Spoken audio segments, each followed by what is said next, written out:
I close, as promised, with a special comment on the debt deal. Our government has now given up the concept of right and wrong.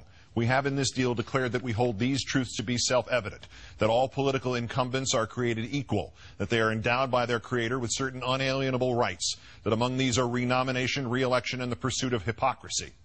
We have in this deal gone from the 4 freedoms to the 4 great hypocrisies. We have superseded Congress to facilitate $750 billion in domestic cuts, including Medicare, in order to end an artificially induced political hostage crisis over debt originating from the bills run up by a Republican president who funneled billions of taxpayer dollars to the military-industrial complex by unfunded, unnecessary, and unproductive wars, enabled in doing so by the very same Republican leaders who now cry for balanced budgets, and we have called it compromise.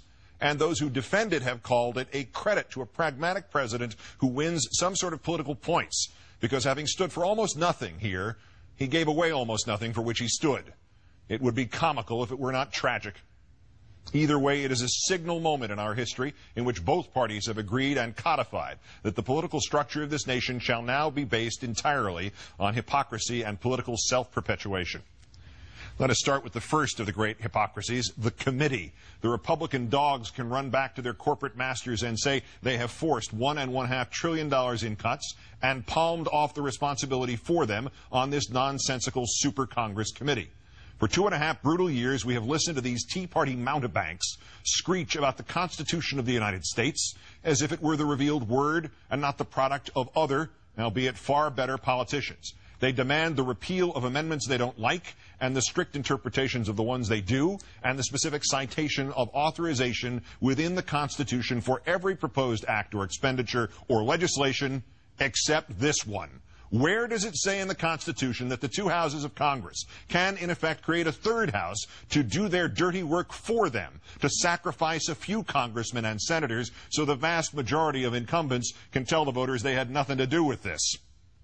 This leads to the second of the great hypocrisies, how in the same breath the Republicans can create an extra constitutional super Congress and yet also demand a constitutional amendment to force the economic stupidity that would be a mandated balanced budget. Firstly, pick a side, ignore the Constitution or adhere to it.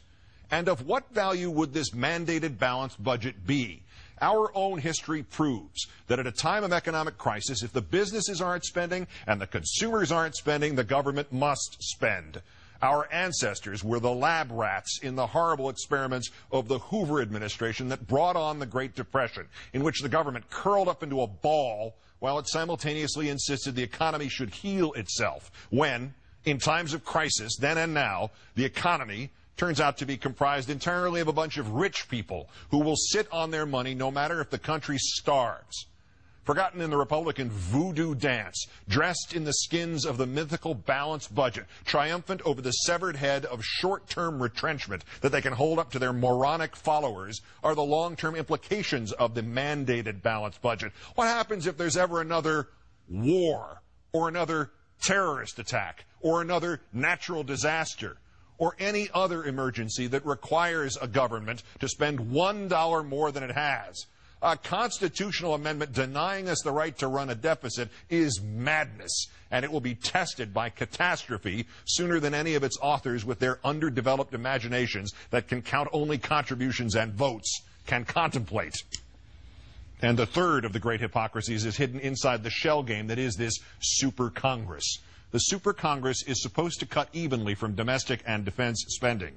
But if it cannot agree on those cuts, or Congress will not endorse them, there will be a trigger that automatically cuts $1.2 trillion or more. But those cuts will not necessarily come evenly from the Pentagon. We are presented with an agreement that seems to guarantee the gutting of every local sacred cow from the Defense Department, except if the congressmen and senators to whom the cows are sacred disagree and overrule or sabotage the super Congress, or except if for some reason a 12-member committee split evenly along party lines can't manage to avoid finishing every damned vote 6-6. We're cutting defense, unless we're not. The fourth of the great hypocrisies is the evident agreement to not add any revenues to the process of cutting.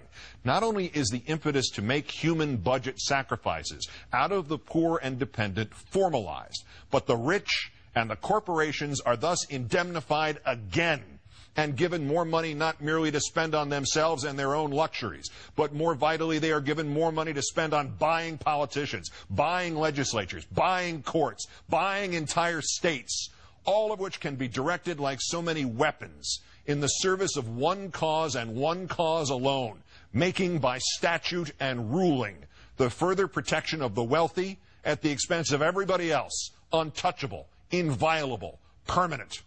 The White House today boasted of loopholes to be closed and tax breaks to be rescinded later by a committee that is yet to be formed.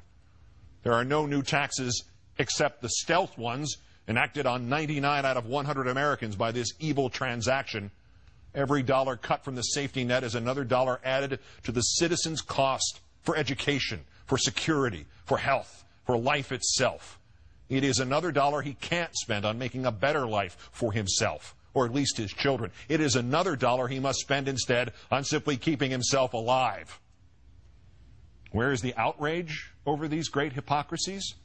Do you expect it to come from a corrupt and corrupted media for whom access is of greater importance than criticizing the failure of a political party or defending those who don't buy newspapers or can't leap website paywalls or could not afford cable TV? Do you expect it to come from a cynical and manipulative political structure? Do you expect it from those elected officials who no longer know anything of government or governance, but only perceive how to get elected or how to pose in front of a camera and pretend to be leaders? Do you expect it from politicians themselves who will merely calculate whether or not it's right based on whether or not it will get them more contributions?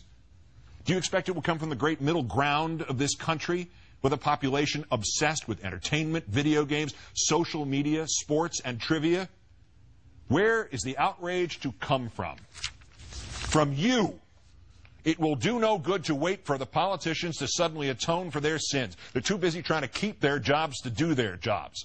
It will do no good to wait for the media to suddenly remember its origins as the free press, the watchdog of democracy envisioned by Jefferson. They are too busy trying to get exclusive details about exactly how the bank robbers emptied the public's pockets to give a damn about telling anybody what they looked like or which way they went.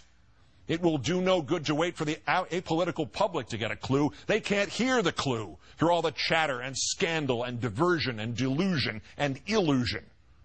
The betrayal of what this nation is supposed to be about did not begin with this deal, and it surely will not end with this deal. There is a tide pushing back the rights of each of us, and it has been artificially induced by union bashing and the sowing of hatreds and fears, and now this ever more institutionalized economic battering of the average American. It will continue, and it will crush us, because those who created it are organized and unified and hell-bent. And the only response is to be organized and unified and hell-bent in return. We must find again the energy and the purpose of the 1960s and early 1970s, and we must protest this deal and all the goddamn deals to come in the streets. We must arise non-violently but insistently. General strikes, boycotts, protests, sit-ins, non-cooperation, takeovers. But modern versions of that resistance, facilitated and amplified by a weapon our predecessors did not have, the glory that is instantaneous communication. It is from an old and almost cliched motion picture that the wisdom comes. First, you've got to get mad. I cannot say to you, meet here or there at this hour or that one, and we'll peacefully break the back of government that now exists merely to get its functionaries reelected. But I can say that the time is coming when the window for us to restore the control of our government to ourselves will close, and we had damn well better act before then. Because this deal is more than a tipping point in which the government goes from defending the safety net to gutting it. This is wrong.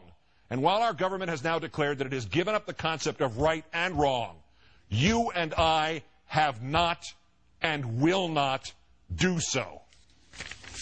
Good night and good luck.